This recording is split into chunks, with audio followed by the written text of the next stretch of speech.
গ্রাম ডাক্তারগণ দিবারাত্রি মানুষের সেবায় নিয়োজিত। গ্রাম অঞ্চলে অসুস্থ রোগীকে গভীর রাতে ও হঠাৎ মুহূর্তে সেবা দিয়ে থাকে। তাদেরকে গ্রামের লোকজন বিপদের বন্ধু হিসেবে চিনে। এ ডাক্তারদের চিকিৎসা সেবায় আরো উন্নত করতে হলে গ্রাজুয়েট ডাক্তারগণের সংস্পর্শে গিয়ে চিকিৎসা সম্পর্কে অভিজ্ঞতা নিতে হবে। অনেক সময় দেখা যায় কারণে অকারণে বিভিন্ন দাবি নিয়ে তারা ধর্মঘট করে থাকে। এতে কোনো সুফল আসে না। গ্রাম ডাক্তারদের প্রাথমিক চিকিৎসা সেবায় জ্ঞান অর্জনের জন্য অভিজ্ঞ ডাক্তারদের প্রায় সময় সহযোগিতা নেওয়ার জন্য আহ্বান জানিয়েছে সাবেক পটিয়া উপজেলা স্বাস্থ্য ও পরিবার পরিকল্পনার কর্মকর্তা নিউরন ডায়াগনস্টিক হাসপাতালের চেয়ারম্যান ডাক্তার সরোজ কুমার বড়ুয়া।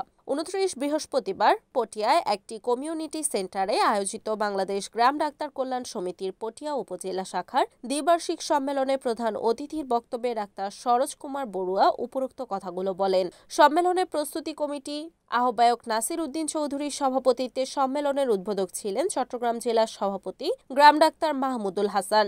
বক্তব্য রাখেন পটিয়া সেন্ট্রাল হাসপাতাল ও শেভরন হাসপাতালের চেয়ারম্যান ডাক্তার দালোয়ার হোসেন, মুসান্নুর চ্যামন স্বাস্থ্য সেবা ক্লিনিকের পরিচালক ডাক্তার তাসলিমা চৌধুরী, ডাক্তার জয়দেব বড়ুয়া, গ্রাম ডাক্তার পটিয়া উপজেলা সভাপতি শাহজানুল হক, স্বাস্থ্য পরিবেশ বিষয়ক সম্পাদক ইমাম উদ্দিন আশফাক, পটিয়া কেমিস্ট অ্যান্ড ডাগিস সমিতির সভাপতি জয় দত্ত বড়ুয়া, সাধারণ সম্পাদক দিদারুল আলম, আনিস উদ্দিন, অলোক দাস, আব্দুল আওয়াল, গ্রাম ডাক্তারদের মধ্যে রণজিৎ কান্তি দাস, নার্গিস আক্তার, মোহাম্মদ আরিফ, রিপন চৌধুরী, সাইফুল ইসলাম প্রমুখ। সম্মেলনে গ্রাম ডাক্তার শাহজানুল হককে সভাপতি ও ইমাম উদ্দিন আশফাককে সাধারণ সম্পাদক ও রিপন চৌধুরীকে সাংগঠনিক সম্পাদক মনোনীত করে 51 সদস্য বিশিষ্ট পটিয়া উপজেলা গ্রাম ডাক্তার কল্যাণ সমিতি 2025 কমিটি গঠিত হয়।